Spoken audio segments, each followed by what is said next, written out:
acontece algo de importante, o vento está presente. Era assim que pensava muitas vezes Ana Terra, pois um dia algo muito importante aconteceu em sua vida, que mudou sua sorte por completo. O dia da semana, o mês, ela não se lembrava, mas o ano ela tinha certeza, 1777, pois foi neste ano que expulsaram de vez os castelhanos do território do continente. Todas as vezes que acontecia algo importante na vida de Ana, o vento estava presente. Onde Ana morava, na estância, com os pais e os irmãos, não havia relógio nem calendário. Eles marcavam as horas através da posição do sol, guardavam os dias da semana na memória e marcavam os meses do ano com as fases da lua. E a temperatura, a aparência das árvores, as frutas que estavam vindo, era que lhes dizia em que estação do ano estavam. E Ana lembrava bem que era primavera, pois estavam brotando as flores e estavam brotando também as flores do pessegueiro. Ana morava numa casa muito triste, muito feia. Ela era feita de taquara, com barro, coberta de palha, e o chão era de terra batida. Todos os dias, Ana ia até o riacho lavar a roupa e carregava o balde de roupas sujas na cabeça. Enquanto fazia isso, lembrava da mãe que lhe dizia: quem carrega peso na cabeça fica papudo. Ana não queria ficar papuda. Ela tinha apenas 25 anos e pensava em casar. Não que sentisse falta de homem, mas pelo menos assim poderia sair de vez daquele cafundó e quem sabe ir morar em Rio Pardo, Viamão, ou até mesmo voltar para a capitania de São Paulo. Assim poderia ter uma vida melhor, uma vida diferente. Todas as noites ela ficava embaixo das cobertas ouvindo o vento, um eterno viajante que não tinha paragem. Às vezes até gritava: "Ô de casa!" e seguia a viagem. Como já dizia nossa ilustríssima Cecília Meirelles, o vento é sempre o mesmo, mas a sua resposta é diferente em cada folha. 50 anos se passaram e o Brasil é um país independente, com suas fronteiras demarcadas e governado por um imperador. Ana Terra morreu velha e altiva, mas sua semente, porém, ficou e criou raízes numa cidade chamada Santa Fé. Pedro Terra, filho de Ana com o índio, torna-se um homem de respeito e valoroso. Casa-se com Arminda e deles nascem Bibiana e Juvenal. É a segunda geração dos Terra. A vida tranquila de Santa Fé e da família Terra é quebrada numa tarde de novembro de 1828, com a chegada de um desconhecido capitão Rodrigo. Quando Rodrigo Cambará surge no povoado de Santa Fé, em 1828, a cavalo, chapéu caído na nuca, cabeleira ao vento, violão a tiracolo, parece procurar encrenca. Com a patente de capitão, obtida no combate com os castelhanos, é apreciador da cachaça, das cartas e das mulheres. Homem de espírito livre, não combina com os habitantes pacatos do local, mantidos no cabresto pelo despótico coronel Ricardo Amaral Neto. Mas depois de conhecer Bibiana Terra, nada convence Rodrigo a arredar o pé da aldeia. Nem a aspereza de Pedro, pai de Bibiana, nem a zanga do coronel, que não vê com bons olhos os maus modos do capitão. Nem mesmo o fato de a moça ser cortejada por Bento Amaral, filho de Ricardo. Voluntariosa, Bibiana desconfia das intenções do forasteiro. Rodrigo está apaixonado e com ela quer casar-se. Como ele mesmo diz, não tem medidas. É 8 ou 80. Para o capitão Cambará, é matar ou morrer. Num descomedimento que sugere descortinar de uma crise já anunciada. Descrente dos valores prefixados, sejam eles impostos pelo governo ou pela igreja, Rodrigo é insubordinado. Se Deus fez o mundo e as pessoas, ele já nos largou arrependido. Um poema de Carlos Drummond de Andrade, O Tempo. O tempo passa, não passa no abismo do coração. Lá dentro perdura a graça, o amor florindo em canção. E nosso amor que brotou do tempo não tem idade, pois só quem ama escutou o apelo da eternidade.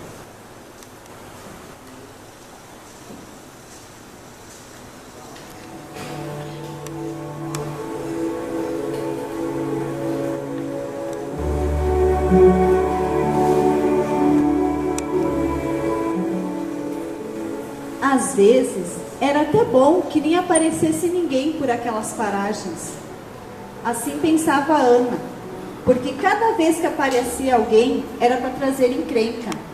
Uma vez, seu pai deu pouso para um desconhecido, e só depois vieram descobrir que era um ex-presidiário de Rio Grande, autor de 7 mortes.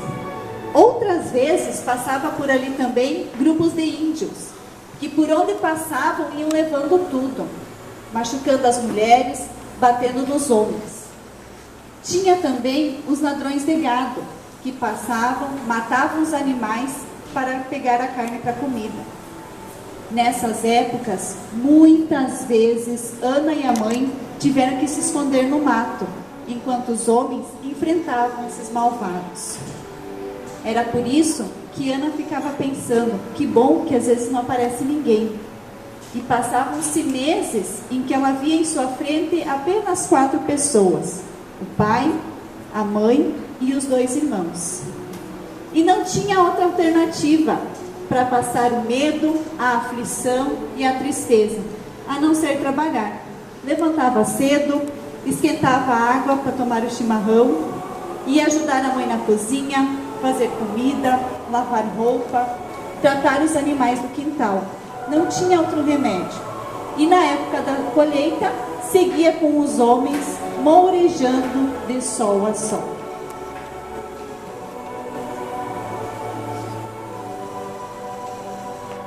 Em um certo dia de 1828, Rodrigo Cambará apeou na frente da venda do Nicolau, um boliche de beira de estrada.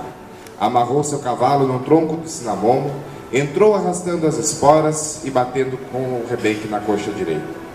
E foi logo gritando, assim com ar de velho conhecido: Buenas e me espalho, nos pequenos dou de prancha e nos grandes dou de talho. Havia por ali no boliche uns 2 ou 3 homens tomando sua cachaça, que deram uma olhada de canto, sem dizer nada. Mas de um canto da sala, ergueu-se um moço moreno, que puxou a faca, olhou para Rodrigo e exclamou: Pois então diga. Os outros homens afastaram-se, como para deixar a arena livre para a briga. E Nicolau, o dono da venda atrás do balcão, começou a gritar: Aqui dentro não.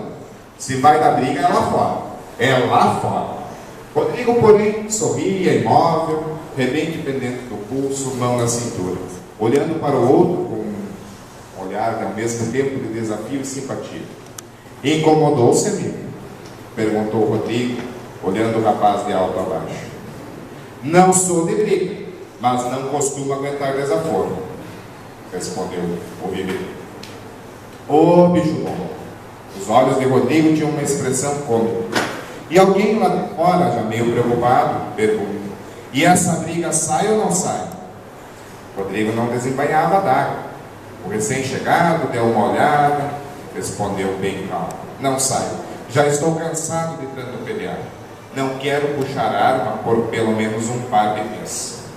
Olhou para o homem moreno e num tom sério e conciliador disse: Guarde a arma, amigo. O outro, entretanto, continuou de seio fechado e faca em punho. Era um tipo índio, de grossas sobrancelhas negras e zigomas salientes. Vamos, companheiro, insistiu o Rodrigo. Um homem de verdade não briga de balda. Eu não quis ofender ninguém. Foi apenas uma maneira de falar. Poema do Contra, Mário Quintana. Todos estes que aí estão, atravancando o meu caminho, eles passarão, eu passarei.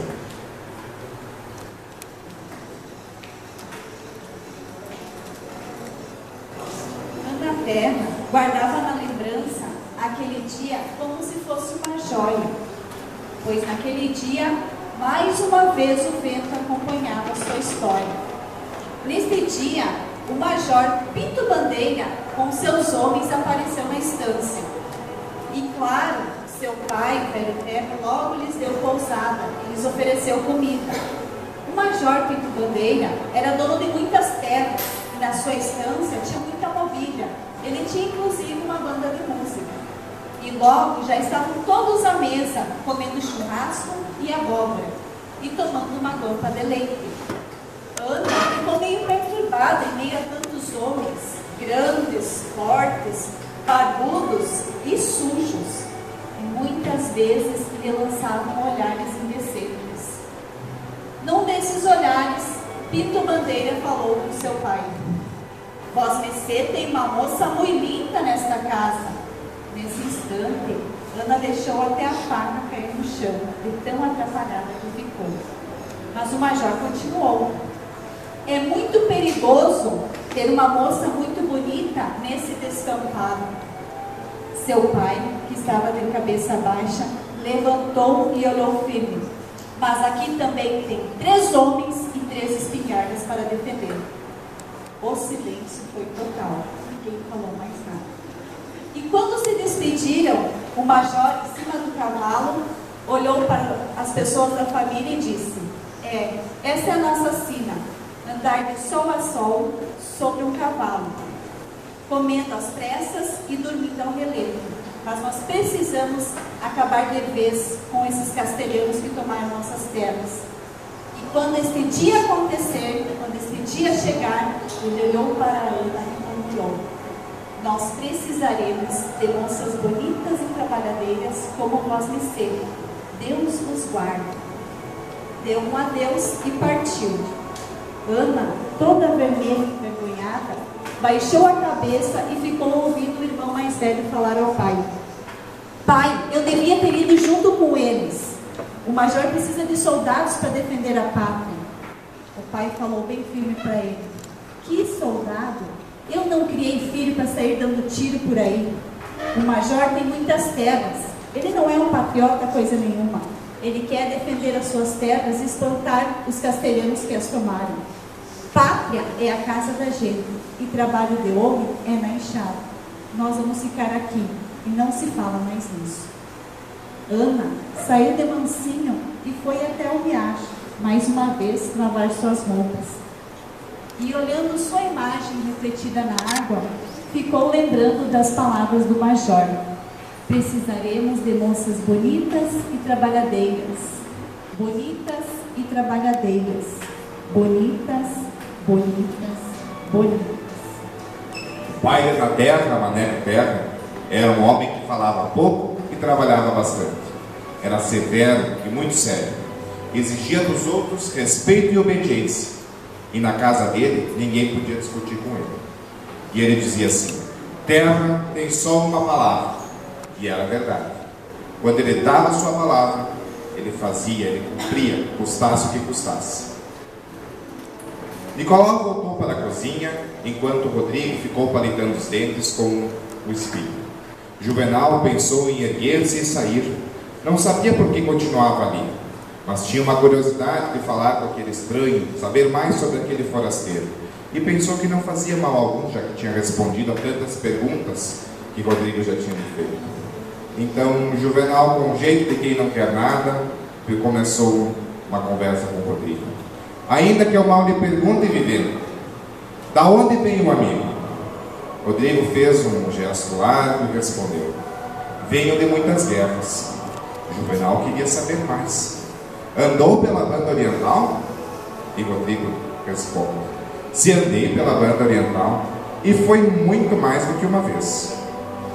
Lá pelas tantas, Nicolau traz a sobremesa num pires trincado com um garfo sem cabo. Rodrigo preferiu usar a própria adaga. Tirou da bainha e cortou com ela um pedaço de pessegada e um naco de queijo. Espetou-os na faca e comeu. Continuando o diálogo, Rodrigo, depois de comer, responde: sentei praça com 18 anos e em 1811 andei com as forças que invadiram a banda oriental. Juvenal pergunta: e que tal foi a peleia? Rodrigo, meio sem jeito, responde: não foi das piores, mas deu para a gente se divertir. Meu pai também esteve nessa guerra. E como era o nome dele? Pergunta Rodrigo. Juvenal responde: Pedro Terra. Nunca ouvi falar. O Juvenal dá um salto da cadeira. Mas ele esteve, quase puxando briga. Está bem, não desminto. Só disse que não conheço de nome. Mário Quintana, o tempo. A vida é o dever que nós trouxemos para fazer em casa. Quando se vê, já são 6 horas. Quando se vê, já é sexta-feira. Quando se vê, já é Natal. Quando se vê, terminou o ano. Quando se vê, perdemos o amor da nossa vida. Quando se vê, passaram 50 anos. E agora, é tarde demais para ser reprovado. Se me fosse dado um dia, outra oportunidade, eu nem olharia mais o relógio. Seguiria sempre em frente e iria jogando pelo caminho a casca dourada e inútil das horas. Seguraria o amor que está à minha frente e diria que eu a amo. E tem mais: não deixe para fazer algo que gosta devido à falta de tempo. Não deixe de ter pessoas ao seu lado por puro medo de ser feliz. A única falta que terá será a desse tempo, que infelizmente nunca mais voltará.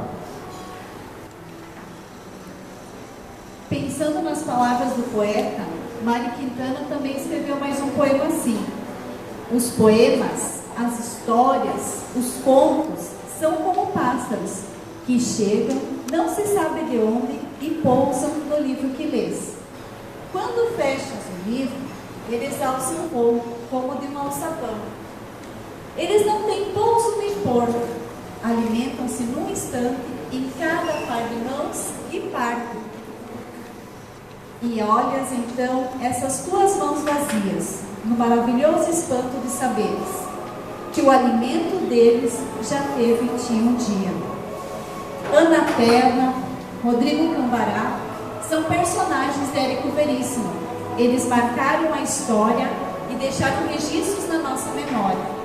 Vocês que aqui estão, como estão escrevendo a história de vocês? Como leitores, que livros estão lendo? Que marcas estão deixando na memória das pessoas que convivem com vocês? Não sei se já leram Érico Veríssimo, mas se vocês conseguiram entender, Ana Terra viveu 1777, Rodrigo Cambará 1828, e ele casou-se com a neta dela. Mas quem foi o marido de Ana? Quem foi o filho de Ana?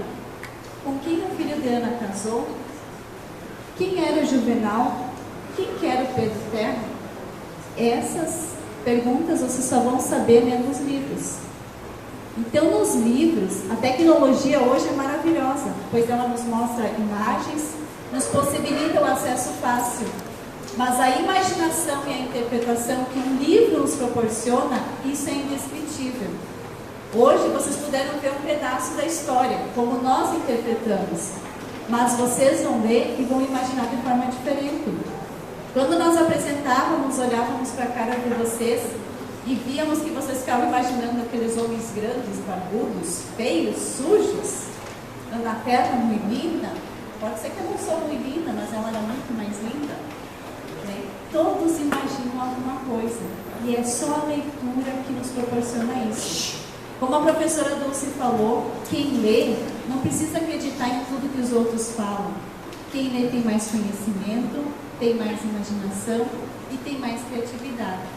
E é com muito carinho que nós queremos convidar todos vocês a participar com muita vontade desse projeto de leitura. E hoje nós queremos lançar um desafio. Vocês vão passar agora a mão embaixo da cadeira de vocês e quem encontrar um papel vai ter que vir aqui na frente.